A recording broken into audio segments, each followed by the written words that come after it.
Let's see how you do under pressure. Oh, yeah. I've been wanting this forever. I've been in the field with whatever they throw at me. Brush it off, pick myself up, moving on to the better. Okay. Hey.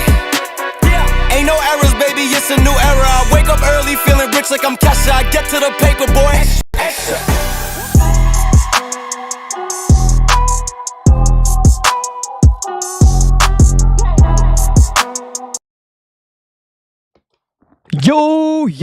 Yo, what is going on, everybody? Welcome in to another episode podcast to talk about our favorite team, the Arizona Cardinals. And yes, it's Friday night, ladies and gentlemen. I wanted just to kind of come on here and have a quick live stream, I don't know, 20, 30 minutes to obviously talk about expectations for 2025, the things that, Jonathan Gannon ended up saying in his exit interview. Now, I noticed that when we actually did this last roundtable, we actually played the clips, but I never actually, dissected it myself. So we're going to be diving into kind of what he talked about and how I feel about it. But, we did get those channel members on and able to listen to those clips. But do me a huge favor, a couple different things. We got a poll question happening right now within the YouTube chat. So if you're watching this on X/Twitter, you're probably not going to be able to participate in this. But for the YouTube watchers, appreciate you guys for being here. I have a question for you guys in the chat.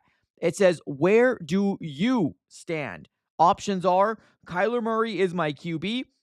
Yeah, second option is I'm pissed he's starting. And then number 3 is it's make it or break it for Kyler Murray. So go ahead and cast your vote now, ladies and gentlemen. Do me a huge favor while you're doing that. Smack that like button, ladies and gentlemen. Do it for the algorithm. Let other Arizona Cardinal fans know out there that, hey, we are live right now. We are having this conversation that a lot of people don't want to have. And I understand it, man. Whenever you're talking about a franchise quarterback or a quarterback that's set to be QB1, sometimes things can get a little hairy, right? But on this channel, we don't shy away from it, man. We're full throttle ahead, and we're going to try to dissect, obviously what Jonathan Gannon ended up saying in his exit interview. And then we got a couple clips here from Arizona Sports in the Burns and Gambo show. We're going to be diving into that as well and kind of getting my whole take in the whole situation. So let me give a huge shout out to the sponsors of the AZ Sports Fan first. Let me just do my quick due diligence, and that's going to be none other than BetUS. If you're looking for a brand new sportsbook, BetUS is the way to go. Currently, right now, if you use promo code YouTube150, they will provide you with a 150% sign-up bonus on their first deposit and a 125% sign-up bonus on the following two. That's going to be using promo code YouTube150 upon signing up. Of course, bet responsibly and bet within your means. Ladies and gentlemen, let's get started. All right, let's talk about it. Now, Jonathan Gannon, in the end of his press conference, or his exit 2024 press conference, I guess that's what you want, or the last press conference of 2024, however you want to wrap it up, right? In the latest press conference, he ended up coming out and pretty much saying that Kyler Murray has not reached the ceiling yet, but very, very highly optimistic about, what he sees in his current QB1 currently right now. So right now, the Cardinals seem to be all in on Kyler Murray returning in 2025. And I don't think there is a lot of Cardinal fans upset the fact that he's coming back in 2025. Now, I know there's a portion of fans out there, especially the ones that are voting the 16% saying, I'm pissed he's even starting. You really got to think about a couple different things, right? Oh, actually, let me ask you guys, if 16%, if you're still in the chat right now, what's the plan, right? What's the plan? And I don't care if it sounds crazy, but what's the plan? Like, if there's any specific thing that you want Monty Ossenfort to do, let me know in the chat right now what the plan is. If you just want to flat out release him or trade him, what do you want to do? Let me know in the chat. That's for the 16% that says, I'm pissed that he's even starting. Because to me, I'm not pissed that he's starting. I think when we address the depth chart and what the Cardinals currently have right now on their roster, now I want to be very clear. The Cardinals put themselves in this situation, right? The Cardinals decided to carry 2 quarterbacks. They made a very, very specific decision to carry 2 quarterbacks, right? One of them being Clayton Tune. And of course, because we saw Clayton Tune in Cleveland, there's a lot of Cardinal fans that already have that in their mind saying, oh no, absolutely, I'm not going to be calling for the name of Clayton Tune. And rightfully so, right? When you put both these guys together, what they have accomplished in the NFL, you can easily say that Kyler Murray is better than Clayton Tune, right? At least eye to eye, right? You should be able to kind of come down with that. Now, if you actually think Clayton Tune's better, then I don't know if he's ever going to get the opportunity. So we're never really going to see, right? But the Cardinals put themselves in a situation to only carry two quarterbacks. And I'm not sure if that was strategic. I'm not sure if they were trying to accommodate to Kyler, but that kind of seems to be what we've been seeing during the whole regime of Kyler Murray, right? Especially in these last 2 years. Dobbs being here, got shipped off right when he got healthy. And then, of course, only carrying two quarterbacks, Desmond Ridder. Now, I'm not nowhere ever saying that Dobbs or Ridder was better than Kyler Murray, but it almost definitely seems like the Cardinals organization is doing everything in their power to make it sure that the current quarterback one right now is fully aware that they're invested in him and that they're really committed to Kyler, right? It almost kind of seems like the Cardinals organization is trying to take that extra step. Now, I'm not sure if this is Michael Bidwell, because Michael Bidwell is literally the only one within the last regime that knows that Kyler Murray almost felt like a scapegoat, right? Especially after that wild card loss, right? He's the only one that really knows. So maybe that was something that was kind of planted in the head of JG. I don't know. We don't know, right? But according to Jonathan Gannon, Kyler Murray has a very, very high ceiling. Let's go and dive right into Jonathan Gannon and what he ended up saying about how he felt like Kyler Murray overall did in the 2024 season. This is what he said. Very high ceiling. Very high ceiling. What did you see this year that makes you believe that? He's a top-level franchise quarterback, and he's played like that. He's shown that. He was in there talking to me today. We're kind of going through some things, this and that, and I think the best teams win. So we got to make sure we have the best team, and he understands how he fits into that. Real quick. Before the season started, right? And here's the thing, like, it kind of makes me frustrated a little bit because we all knew that this team wasn't on paper, right? On paper, this team wasn't supposed to probably even hit the playoffs, right? On paper. Now, did they surprise us midway through the season? Of course, right? When you're starting at 6-4 within the first 10 games, and you are going into the bye week with the division in your hands, expectations change, obviously, right? But the question here is, did Monty Ossenfort did everything in his power to make sure that this was going to be a playoff team, right? In terms of, did they go the extra effort to do that? Right now, did they upgrade from 2023 to 2024? Yeah, they did, right? Monty Ossenfort went out there and got some guys that were supposed to be upgrades, which they were, but unfortunately, a lot of them got hurt, right? Zay Jones didn't get hurt, but he was suspended in the first 5 games. Bilal Nichols, Justin Jones, right? All these guys that were brought in were supposed to be Iron Man. Jonah Williams, right? They were hurt. A lot of them were hurt. So although the attempt was there for the Cardinals to upgrade from 2023 to 2024, it almost kind of seems like the main focus as to why the Cardinals was on the trajectory to be better than last year was because these rookies / second-year players, right? More the second-year players than rookies, and I mean as a whole, because let's be honest, man, I think the evolution of what we're seeing here from Garrett Williams is absolutely amazing. Like, I'm so excited to see what Garrett Williams' career is going to be with the Arizona Cardinals. He's trending in the right direction. I'm really excited to see what he's going to do. I really am. Paris Johnson Jr., I still think he's a staple point for the Cardinals in terms of that left tackle position. Now, did he struggle a little bit here and there? Yeah. Did he get hurt and miss a few games in the end? Yes, he did, but I still do think he's a staple point, right? Michael Wilson, although right now I'm open to the idea of potentially going after another wide receiver in this offseason, I still think Michael Wilson is a very, very suitable wide receiver. Maybe I was a little too high on him, right? Maybe I was a little too high on the whole wide receiver number 2 situation. Now, you can't also blame him as well because this whole offense was just weird. Like, it's so hard to even blame anybody in this offense because it's how yucky it was, especially in that pass game. The run game was wonderful. It was great. It was working. It was awesome. It's just the pass game, we just never got it together. That was the whole problem. So it's hard for me to really blame Michael Wilson, but I'm open to the idea potentially, right? That opening it up. And Dante Stills, right? Really good player. I like what he's done for the Cardinals. At one point, he was leading the Cardinals at 4.5 sacks. And before Zayvon Collins ended up getting his 5th sack, and you know, it just goes to show you how badly the Cardinals needed a pass rush, right? And like I said before we were talking about the trade deadline, a pass rush can either win you a game or two or not win you a game or two. I mean, there were some very winnable games that the Cardinals lost that could have potentially been disrupted by a potential pass rusher. Unfortunately, Monty Ossenfort made a move. It just wasn't the move that we were all expecting for him to make, right? No issue on Baron Browning. I think he's a good player. I would love to bring him back as a rotational piece, but he's not that X factor. He's not that closer, right? He's not that guy that we were all hoping for. And as you can tell, it kind of translated into that, right? So, let's continue. Hearing the fact that Jonathan Gannon, right, that the team wasn't out there. Like the right. Let me say one thing, right? On paper, this wasn't a playoff team on paper, right? But the defense exceeded expectations in my mind.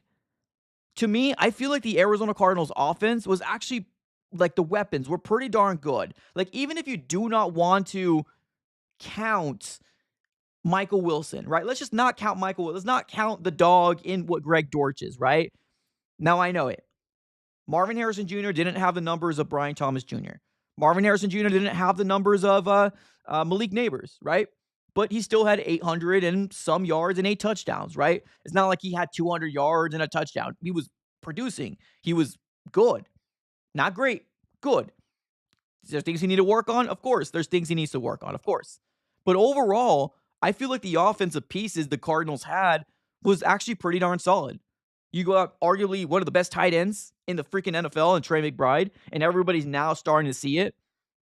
James Conner, still freaking doing it. Top 5, top 10 running back in the NFL. And then you give him a weapon like Marvin Harrison Jr. that got 800 yards. I mean, those are weapons. Those are weapons that are able to hopefully translate into wins. Now, yes, we got 8 wins under our belt, right? So to hear Jonathan Gannon saying we don't have a team, now this might be one of those situations when Jonathan Gannon ended up saying the joy is in the competition, right? And he pissed off a lot of people. Jonathan Gannon pissed off a lot of people when he said the joy is in the competition. I don't know if he fully meant how people perceived it, right? Maybe this is what he meant as well, when in terms of, like, he's like, oh, good quarterbacks have good teams around them. I mean, kind of, but not really, because if you think about it, were we projecting the Commanders to be a good team? Not really. In year one of CJ Stroud, were we projecting the Texans to be a good team?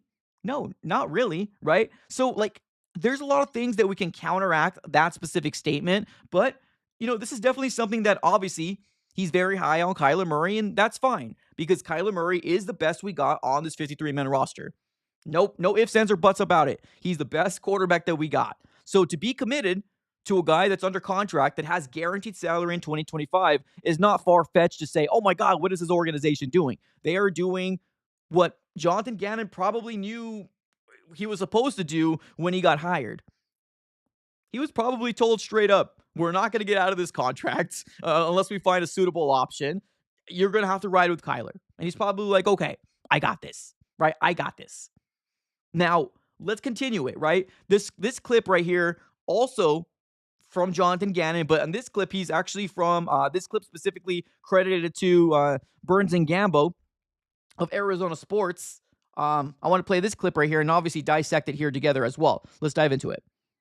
Wouldn't expect you to tell us what you said to Kyler Murray, but I am curious based off of what I read on social media about some of the comments you just made a couple of minutes ago about him having yet to reach his ceiling. What do you think is the ceiling for Kyler Murray, and what do you think he needs to do to get there? Yeah, I think, there's a lot of things. He came in and talked to me, and I got about, 5 note cards for him, only typically a half a note card for a guy. But I'm excited. I'm really excited for him moving forward because I think that, we're gonna be a better team around him. I was joking about with him. I said we went through the quarterbacks in the playoffs, and I said, "What's the one consistent with all those guys?" And he started giving me what he thought in his mind, some consistencies of those guys. And I said, I'll just stop you right there. You know what the common denominator for those guys that we just listed? Good teams. So we got to be a good team. And he obviously fits into that, being our franchise quarterback. So we'll do a good deep dive this off season with him, and figure out ways to improve his game and improve the team. So, real quick, it kind of said something similar to the very first one. The very first clip was on the press conference when he's speaking to the media, and then the second clip is from the local radio station here, and obviously credited here to Burns and Gambo of Arizona Sports. How do I word this? The whole thing of the team situation, like we don't have a good team. He didn't say we didn't have a good team, but that these quarterbacks have a team around them. I don't know, man. I feel like we had a team. We didn't have a great team, right? We weren't a Super Bowl team, but I mean, maybe obviously not playoffs. We didn't hit the playoffs, right? But I think we're a solid team. Like, I think we're good. I think we're a good team. I mean, we're 8 wins. Like, we're 1 win away from potentially being 9-8, right? We're a good team. Whether you want to say it or you not, we're a good team. Now, that record is a good record is what I'm trying to say. Now, how the way they ended up the season, that's a different story for a different day. You can't go 2-5, right? And I don't know why. I don't know why nobody's asking that question. What's happening? You went 2-5 on the stretch, right? How is that not being addressed a little bit more? But I digress, right? Jonathan Gannon almost kind of seems like he knows what the task is at hand right now, right? He knows what the task. This is going to be the quarterback, right? This is going to be the quarterback that we're going to be rolling with. And I got no problem with it. I really don't. What I want to see, and what I've always wanted to see, the moment that we got swept from the Seattle Seahawks, is a plan, is a contingency plan, some might say. That's what I would love to see from the Arizona Cardinals. Because if you can't acknowledge that there was some sort of, what's the word I'm trying to say? Inconsistencies, flashes of goodness from our offense, but a lot of bad, then I don't know if you really can address, or I don't know if you're going to be able to fix the problem, right? Or I don't know if you know if you could fix the problem. The offense as a whole was bad, and it started with the passing game, right? Now, I know a lot of people can throw things on the wall and say, hey, it's separation. It's the wide receivers. They're not able to separate, right? Or B, I also heard the offensive line is bad, right? The offensive line is not bad. Trust, the offensive line is not bad. It isn't. Is there some plays that Kyler Murray's running for his life? Yes, he is. But that happens with every quarterback, right? You're not going to have a perfect pocket every single time. It's what you do in that situation in order for you to either play for that second down or the third down, right? What usually happens? Panic, scramble, maybe give yourself up, right? Throw yourself on the floor, take a sack, or you just take a sack, or you don't run out or throw the ball away, right? Every quarterback goes through pressure. Everybody does, right? Because when you're sending more than your usual 5 that you have to block, a blitz happens, right? And then, of course, that causes pressure to the quarterback. It's how you deal with that pressure on that drive that's going to either determine if A, you're going to continue that drive, or B, you're going to be on a second and long, third and long, right? Just depending on when that happens. So this offensive line, they don't get a lot of credit this year, right? Because a lot of people kind of want to point to them and saying, oh, that they weren't good. No, trust me, they were actually pretty darn solid. They were pretty darn solid. I'm not saying great. I'm not even saying top 10. But they were solid. The run game, man, James Conner, one of the best runners in the NFL, right? The stats were insane. You can't have that with a crappy O-line. Now, I get it. There's a difference between run blocking and pass pro, right? For the most part, I believe there was a stat floating around out there. Kyler Murray was nowhere near pressured. He wasn't in the top 10 in terms of being pressured. There was other quarterbacks in there, right? It just depends on how you handle that pressure specifically. So I don't mind the Jonathan Gannon answer, right? I really don't. One thing I do not want to see from this Cardinals organization, and like I said, I've said this the moment we got swept from the Seattle Seahawks. When you lose a sense of trust within what's going on, what's being built, unfortunately, you don't see that vision, right? Now, can you get corrected? Can you get back on that train? Of course you can, right? Something I would love to see is obviously this team under the helm of Kyler Murray winning a big game, right? And what does a big game mean to me? A big game could mean anything. That could mean this game is for the division. This game is going to get you in the playoffs. You win a playoff game, right? I want to see this organization with Kyler Murray under the helm win a big game. So right now, I'm a little, I don't know how I feel so much, right? I want him to succeed because when he succeeds, the Cardinals succeed, and I'm a Cardinal fan. That's what I want. I want this organization to succeed. I don't want to go through another rebuild. I really don't. I don't want to go through another quarterback because guess what? Usually the way the Cardinals work is you're going to develop for 2 or 3 years, and that's just more 2 or 3 years of my life and your lives that the Cardinals are going to have to, settle for subpar football unless they get their own CJ Stroud, unless they get their own Jaden Daniels, right? Which they're starting to come out of college a lot more, so maybe. But this seems to be the chance in 2025 where this is it. This is it. You either get the playoffs and you win a playoff game, or we're really going to start to have to think about potentially moving on. Now, if you're asking yourself, because right now I'm looking at the chat, I'm looking at the poll question that I ended up asking you guys, that 16% of people saying I'm pissed he's even starting is now went down to 12%, which tells me that there's still a portion of Cardinal fans out there that's saying, I don't even want him to start in 2025. But what's the plan? If you don't want him to start, are you willing just to completely tank it, right? Or are you willing just to maybe draft somebody? You want the Cardinals to trade up? Do you want the Cardinals to get a veteran and just kind of play it by ear and just kind of, go into the 2026 season with potentially going after another young QB? Is that what you're looking for? I'm seriously curious. Let me know in the chat. But the way I want this to happen, right, is I want the Arizona Cardinals to plan. Because right now, with the 6-year sample size that I've seen, I'm worried. I'm not going to lie to you. I'm worried.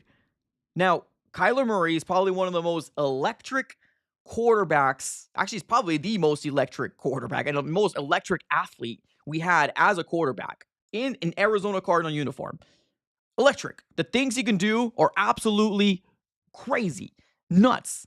People can only dream of the things that he can accomplish with his legs. They can only dream. But if you're not able to win the big games, what's the point of the flashes? What's the point of the, hey, I'll give you 4 or 5 flashy games, but the rest, I ain't going to do it. What's the point of it? We need to start seeing consistency. That's one thing that people don't understand, right? Consistency is what most Cardinal fans that are a little upset with the way the season ended, and they're not upset because they're 8 wins, right? They're upset of you went 2-5. You went 2-5 after the bye week. That's what people are upset at, right? You can be happy about the 8 wins because you doubled it, but you could also be pretty upset because you were 6-4 at one point. 2 things can be true. You can think that this was a progress year, but you could also be upset with the Cardinals absolutely collapsing at the end of the season. And that's what the Cardinals did. They collapsed. Again, the big games that the Cardinals were supposed to win to get themselves in this weekend's game. If you guys do not know, the Rams and Vikings game has been moved here in Arizona at State Farm Stadium. I'm pretty sure everybody already knows, but if that 1 or 2 person that doesn't already know now, because of all the unfortunate things that's happening in California with all the wildfires, and obviously prayers up to all those families and all those houses that are, all the stuff that's currently happening over there. That game has been moved, right? if we didn't fluke and get swept by the Seahawks, if we didn't fluke and get beat by the Panthers, I'll take the Vikings game on the chin. I'll take it. I'll take it on the chin. That was a good game, except for that last drive. That last drive was horrendous. When we all we needed was a field goal. It was a horrendous drive. I'll take losses on the chin. That's fine. But this is not the way that I wanted to see the Arizona Cardinals progress in the season. It wasn't even a progress at the end of it. It was a regression. We regressed. That's what it felt like. And I don't want that to carry over to 2025. Now, the last two games, there's some good things to, obviously tip your cap to. The offense looked to be really good, or at least better than what we've seen in the prior weeks. The passing game was like, what the heck? Where the hell was this passing game all freaking year long, right? James Conner wasn't playing. Is that what it is? I don't know. That's going to be something we're really, really going to be watching out for, right? Now, this is the last clip I want to play out to you guys. The last clip. And it's a great question. Again, credit to Burns and Gamble of Arizona Sports, but John Gambadoro ends up asking Jonathan Gannon about the doubt that's happening around the Valley. Because like I said, there is a lot of people right now that just do not want anything to do with Kyler Murray. And they don't care that there's no plan. They just want him gone, right? So this is what Jonathan Gannon had to say about the doubt that's creeped around Cardinal fans. There's a lot of doubts about Kyler. 6 years into his career, he's yet to lead this team to one playoff win. With that being said, is he your starting quarterback for next season? 100%. Do you feel that you might want to bring in a veteran backup or look in the draft for another quarterback? Would a veteran backup be of any assistance to, I don't know, maybe push him or help him or guide him?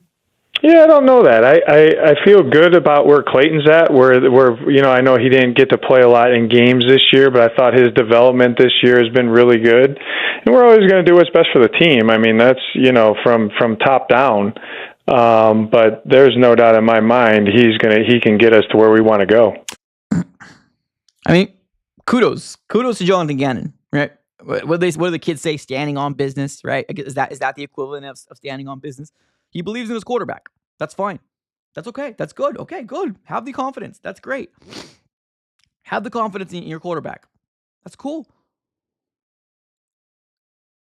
I feel like it would be a mistake if the Cardinals go into 2025 with two quarterbacks. One of them being Kyler and one of them being... Actually, let me rephrase that. It would be a mistake for the Cardinals to just come into 2025 with two quarterbacks, Kyler Murray and Clayton Tune. That would be a mistake for the Cardinals to come into 2025. Just them two is what I'm saying. Now, I pitched this idea the moment that the Arizona Cardinals ended up getting swept by the Seattle Seahawks. And for the most part, there was a lot of people that were, hey, I see where you're coming from, right? But of course, there's a lot of Cardinal fans out there that anytime you say anything, right, about a contingency plan, about anything, preparing for a world without potentially Kyler Murray, people get into the defensive mode, right? Because believe it or not, there's a lot of Cardinal fans that became Cardinal fans in 2019, right? I can't have conversations with them. I can't.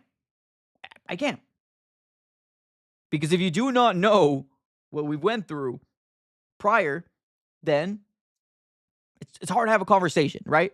And for some people, especially the ones who come in 2019, they don't know anything more, right? Is Kyler Murray the best quarterback we've drafted? Yeah, he probably is. Is he the best quarterback on this 53-man roster? Yes, he is. Absolutely, right? Is he top 3 Arizona Cardinal quarterbacks in the history of Arizona? Yeah, he might be. You know what I mean? Unless you want to throw Jake Plummer in there, right? Whatever you want to say, 3-4-4-3, I don't care, right? He's definitely up there for sure. So we're not talking about a guy that's doo-doo, right? We're not talking about a guy that's crap. Kyler Murray isn't crap. He's not. He's a good quarterback. But can he get you over the hump, right? Can he get you what we all want? What you want, what I want, him, you, her, she, everybody. What we all want, a championship. Hell, even a division win. Can we get that with Kyler, right? Now, I sat back and asked myself, Is he the best quarterback that we drafted in Arizona? Yeah, definitely he is. But I mean, that doesn't really tell me very much, right? The Cardinals haven't really taken a swing a lot when it comes down to drafting first-round rookie quarterbacks, right? Josh Rosen, one and done. Didn't work out. We jumped on to Kyler Murray, right? Matt Leinart, next one that kind of rings my bell. Another first-round pick. Didn't work out for the Cardinals, right? Kyler Murray's better than both those guys. True. Very true. But it still doesn't address the question that can he win the big games, right? Can he win the big games? Right now, we haven't seen it. The 6-year sample size is a long time. Now, yes, there's been some years that he hasn't played all year.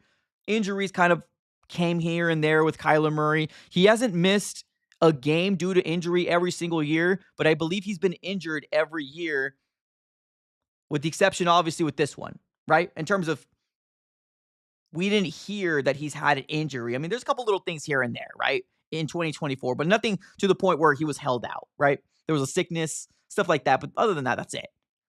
Kyler Murray was able to stay healthy this year. And that's another thing that nobody's really talking about.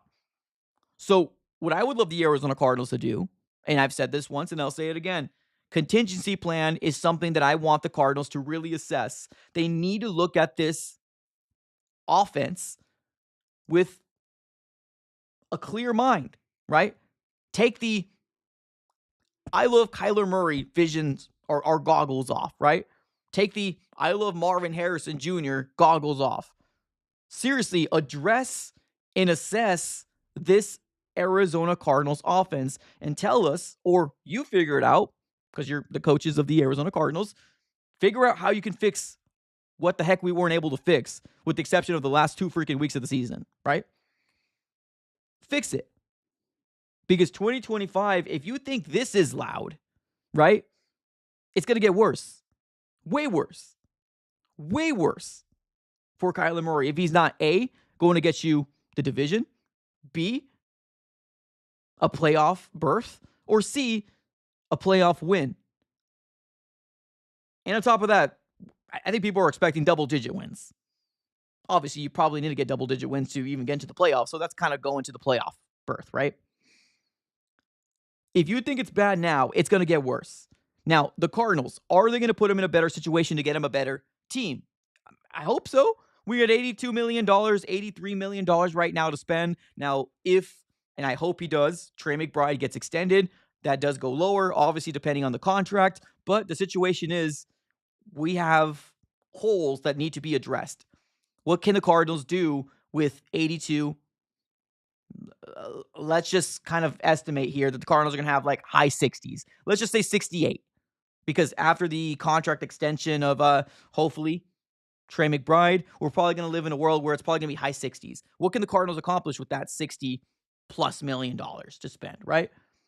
I'm hoping 2 or 3 pieces that's going to solidify a specific position. Edge is one that we're all looking forward to. Monty, get it done this year. You can't ignore it. You can't keep ignoring it, Monty. You can't keep kicking the can. Interior, I feel like, is still kind of an issue, right? And I know we're all expecting for Darius to take that jump, and he might. He might. It's just we don't know, right? We don't know. The Cardinals right now can very well benefit from getting, obviously, the right guard right now. We don't know if Will Hernandez is actually coming back or not, but, you know, maybe some more trenches. Maybe I'll bring back Will Hernandez back. We're good there. But we need 2 or 3 pieces. I mean, I'm actually not even going to consider Will Hernandez because that's a bring back guy. I'm talking about a guy that was on another roster that you can bring into this roster to absolutely elevate. I guess that's the better, friendlier term in terms of what I'm trying to accomplish here. So, are we going to get a better team around Kyler? Yeah. I mean, with $60+ million, you better bet your bottom dollar we're going to. So the excuses are out the window. It's done. It's cooked. This is the year of make it and break it for potentially this regime and Kyler. This is the year. The excuses are out the window. No more, oh, it's Petzing. And I don't know if you guys ever thought this to yourself. I don't think Petzing is going anywhere, everybody. No, I don't think Petzing is going anywhere. So for the people out there that want Petzing gone, the Bears interviewed Petzing with the thoughts of, we're going to cast a wide net, right? I don't think their first choice is Petzing. It's either going to be Cliff or Ben Johnson in my mind. I could be wrong. I feel like it's going to be one of those guys that's going to get hired as the next head coach of the Chicago Bears. And it's going to be Petzing. We're most likely going to retain Petzing here. And we're going to run it back one more year. And I'm not mad at it. I'm seriously not mad at it. Let's see what they do. Now, we do got a super chat coming in here. We got Mark, $10 donation. What's up, Mark? Appreciate you, man. Thank you so very much for the super chat, buddy.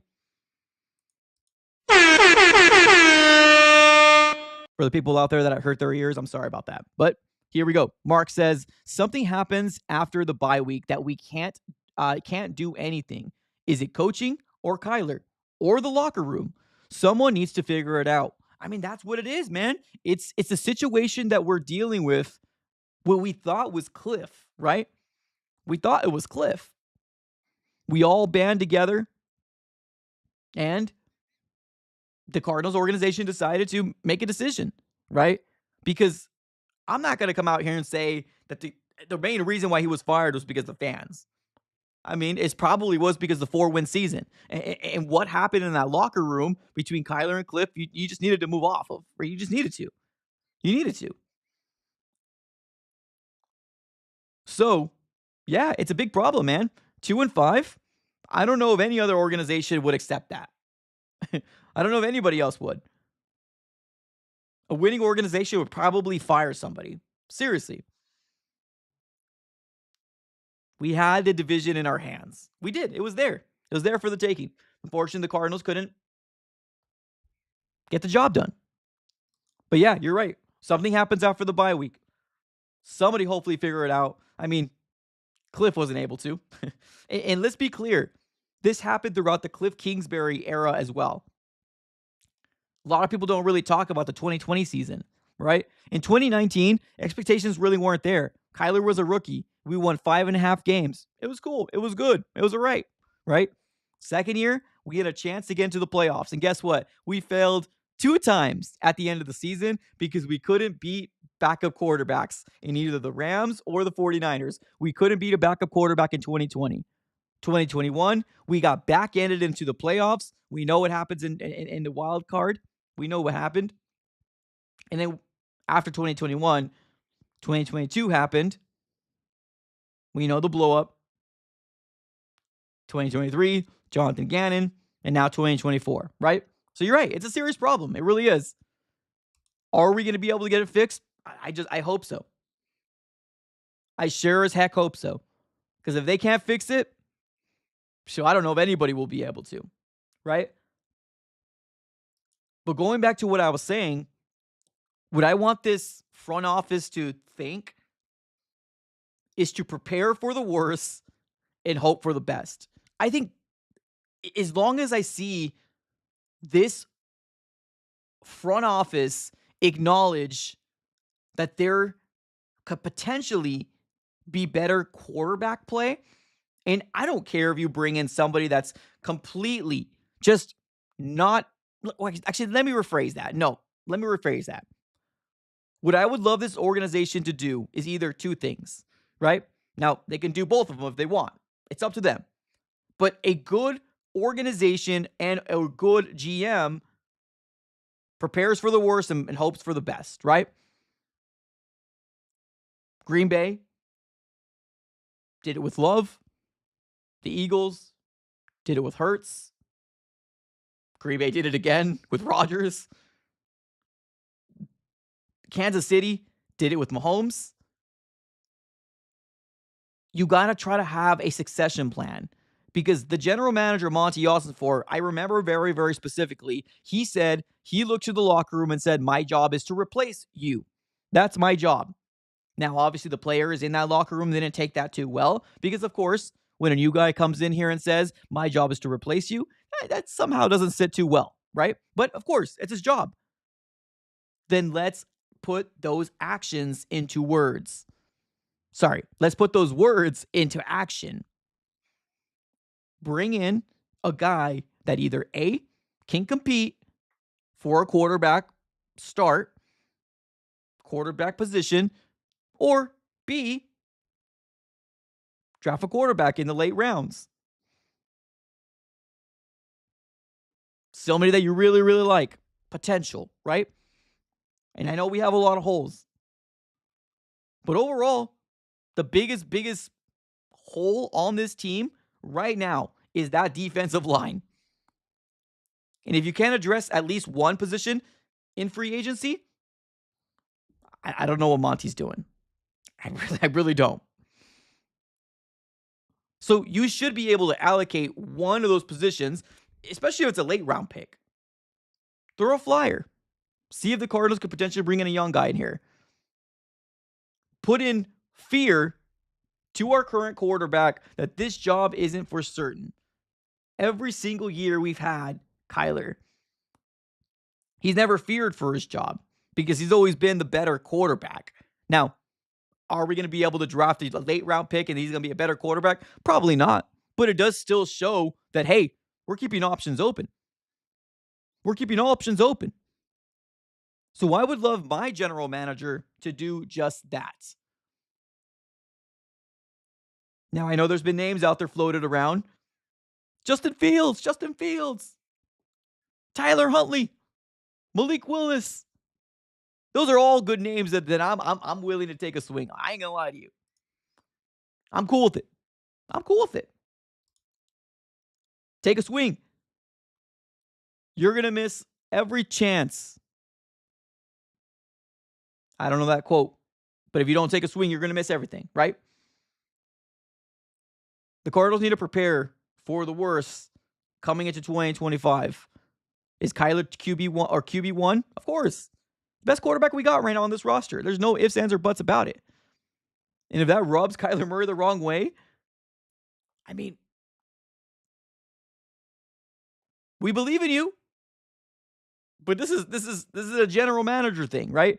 Nothing to do with Jonathan Gannon. He already said everything he possibly can. He trusts you. He believes in you. He says that you can take us to the promised land, Jonathan Gannon says. All right. Well, that's what I would love to see from my front office this year.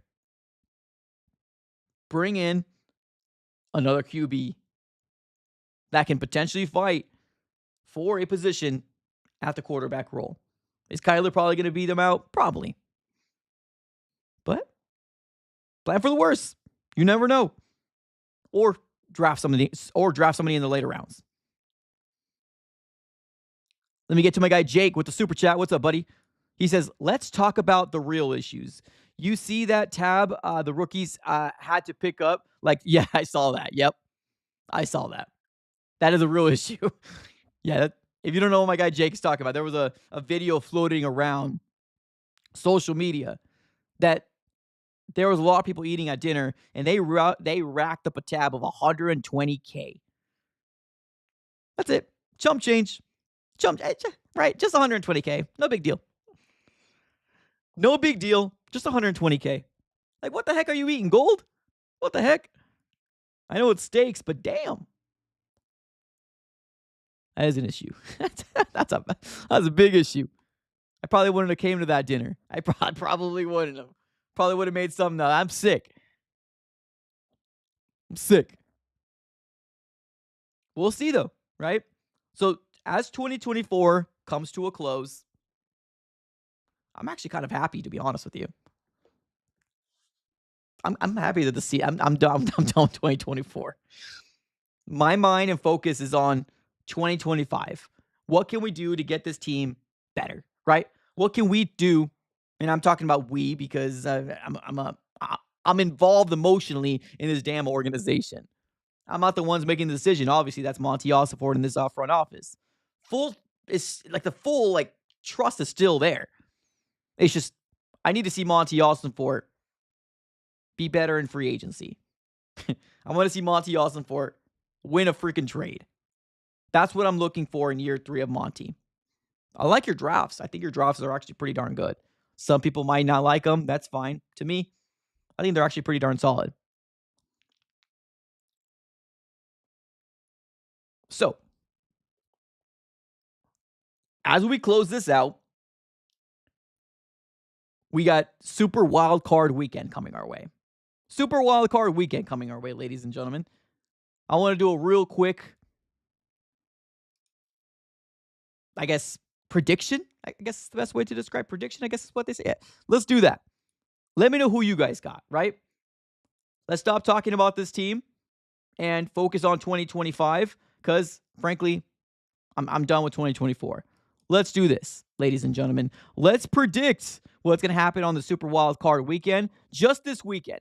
Just this weekend. This is who I got. Obviously, you got the Detroit Lions on a bye week. You got the Kansas City Chiefs on a bye week on the AFC side.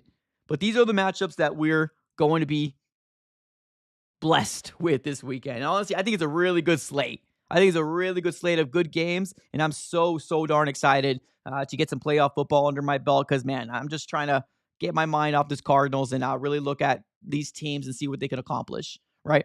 So let's start on the AFC side. I'm going to make this short and simple. Not going to give you answers. I think most of them are pretty obvious, especially on the AFC side. Denver, Bills. Who you got? Bills. Oh, pushed the wrong button. I got Bills on that one.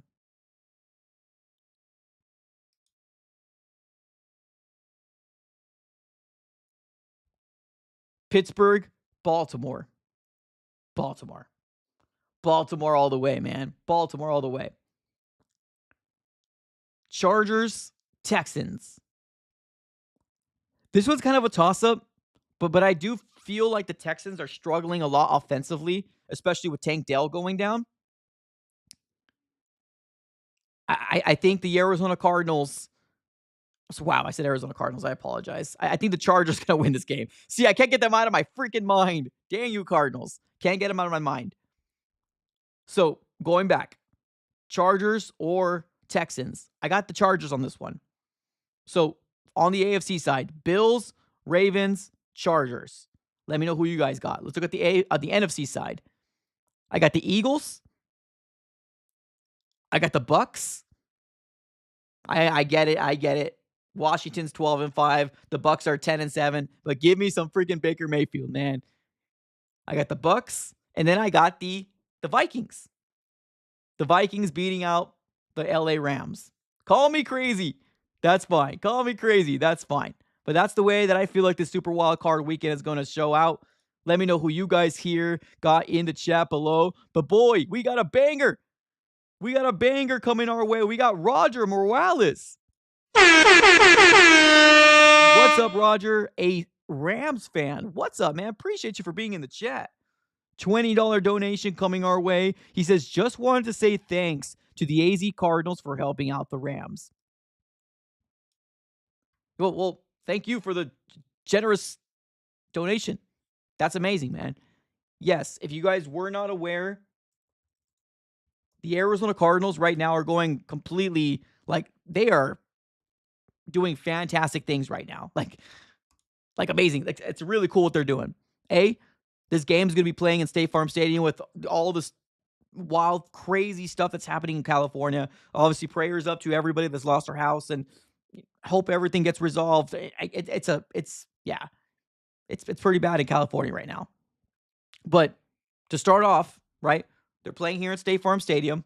And on top of that, Adam Schefter came out earlier and said that the Cardinals are sending 2 of the team's 777 planes to Los Angeles this afternoon, picking up the Rams team.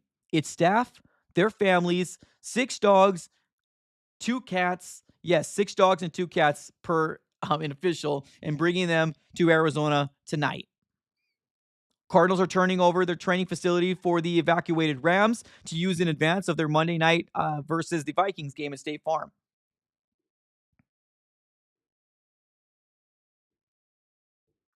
So, yeah, it's amazing, man. I give Michael Bidwell a lot of flack. I really do. But his organization is definitely going up. They're doing amazing things right now. It's cool. So yeah, absolutely appreciate you, Roger. Thank you so very much for the donation.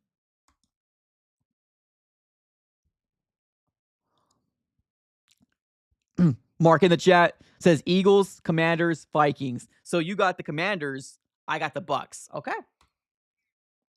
Digital in the chat says Vikings will win though. I'm sorry. Appreciate the super chat, my guy. But I don't know. I feel like the Vikings are going to somehow win that game. I don't know. I could be wrong. I've been wrong plenty of times. Plenty of times. I do like Derrick Henry too.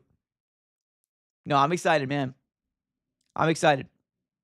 Really, really excited about this. My guy in the chat says, yo, Mike, how come you don't get your credentials to interview the Cardinals? So there is something in the works right now. I can't really give too much, but there is something in the works. I'll just leave it at that. I applied for the Senior Bowl, and I did get word already. I just need to figure out the logistics side of it all, right?